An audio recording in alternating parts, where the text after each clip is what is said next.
During the country's brutal dictatorship of the late 1970s, infants were stolen from their mothers in a crackdown on leftist dissent.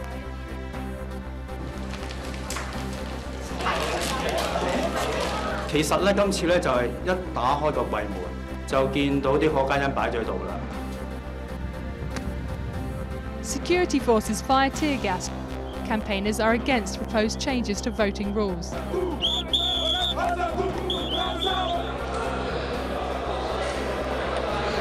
لا أقول إن شاء الله اطمنوا إني لجنة الأمنية العليا متكلفة بالموضوع الانتخابات و